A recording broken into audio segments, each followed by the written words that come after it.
Sur le générateur de modules, je vais pouvoir paramétrer un module en 5 étapes. Première étape, ça va être le paramétrage. Donc ici, je choisis le site destinataire, c'est-à-dire vous allez mettre l'URL, le nom de domaine de votre site, où sera intégré votre module. Une fois mis, vous cliquez sur OK. Voilà. Vous allez mettre un titre pour retrouver votre module dans la liste des modules que vous aurez créés. Ça ne sera pas visible par les utilisateurs, bien sûr. Je valide et je poursuis et j'arrive sur la page des jeux de données. La page des jeux de données, c'est à cet endroit qu'on va sélectionner le contenu que je vais mettre sur mon module. Alors, en descendant dans la page, vous pouvez voir les différents jeux de données disponibles. Vous pouvez faire une recherche ici, ou par catégorie, ou par région, ou par licence pour avoir accès à des licences Open Data ou Premium. Ici, je vais pouvoir utiliser, par exemple, tous les circuits en France. Alors même en version gratuite, vous pouvez utiliser tous les circuits en France. Je vais activer ce jeu de données. Quand j'active ce jeu de données, il va se mettre en haut dans la liste des jeux de données activés. Alors là, j'ai sélectionné tous les circuits touristiques en France et je vais pouvoir les filtrer. Donc en filtrant tous les circuits touristiques en France, en rentrant dedans, voilà, là il charge les contenus. J'arrive dans le jeu de données, et si je descends dans la page, je vais pouvoir filtrer géographiquement, par locomotion parce que c'est des circuits touristiques, ou par auteur. Donc, je vais sélectionner géographiquement. J'imagine que je suis sur le pays de Vannes. Donc, je vais sur Vannes dans le Morbihan. Je dézoome un petit peu. Je vais pouvoir sélectionner les contenus qui se trouvent sur des territoires définis. Donc là, on a les frontières administratives des communes. Mais bien sûr, si je dézoome, vous allez voir que j'ai une vue aussi en département, et donc je vais pouvoir sélectionner un département tout entier. C'est pas ce que je veux faire aujourd'hui. Aujourd'hui, je veux sélectionner les quelques communes qu'il y a autour de Vannes. Donc je vais prendre Vannes, les communes ici. Je vais peut-être prendre un petit peu plus large, avec les communes ici, tout autour du golfe du Morbihan. Voilà. Et on voit qu'à droite, j'ai 23 circuits qui correspondent à ma recherche. Pour moi, je veux juste faire un filtrage géographique. J'ai pas besoin de faire un filtrage locomotion ou hauteur. Je prends tout ce qu'il y a sur ce territoire-là. Je valide et je poursuis. Donc je reviens dans la page des jeux de données. Pour moi, mon jeu de données est filtré. J'ai mon contenu qui me suffit. Et donc je vais passer dans la personnalisation du graphisme. Donc en arrivant dans la personnalisation du graphisme, je vais d'abord devoir sélectionner le template, c'est-à-dire le graphisme que je vais personnaliser ensuite.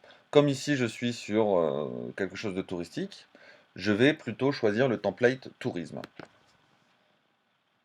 qui est une vraie présentation adaptée au tourisme.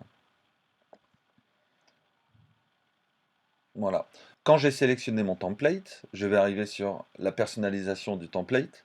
Je vais avoir une prévisualisation à droite avec tous mes contenus qui sont sur la carte. Voilà. Ça, c'est les contenus que j'ai déjà sélectionnés juste avant, donc j'ai vraiment le rendu final.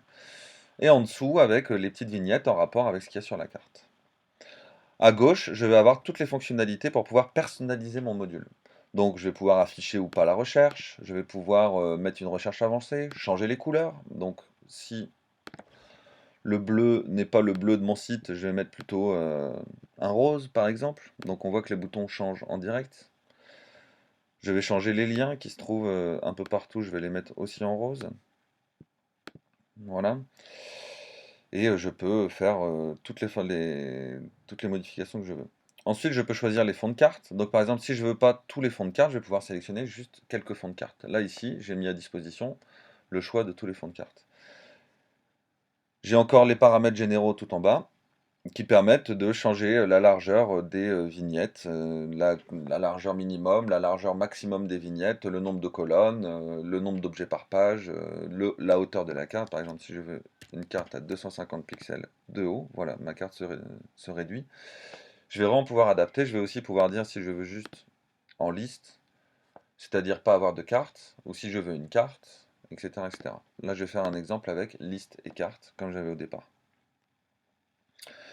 Quand j'ai personnalisé mon module, graphiquement, je vais pouvoir cliquer sur valider et poursuivre.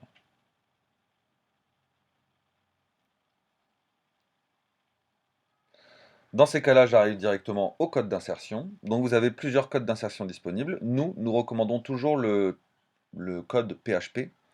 Alors, hop, je vais accepter les conditions d'utilisation et mon code PHP va s'intégrer là. Le code PHP, vous allez pouvoir le mettre dans le code de votre page.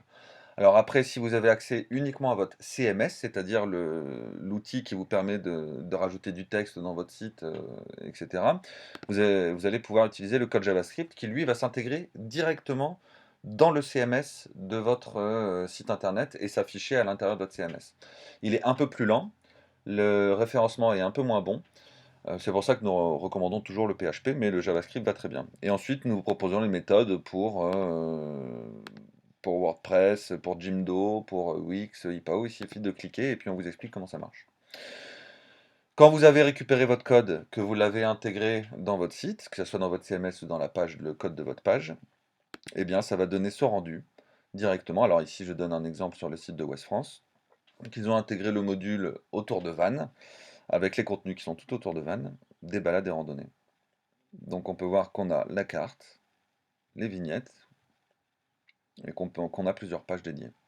Si vous avez des questions ou que vous rencontrez des problèmes, n'hésitez pas à nous envoyer un mail à support@modulebox.com.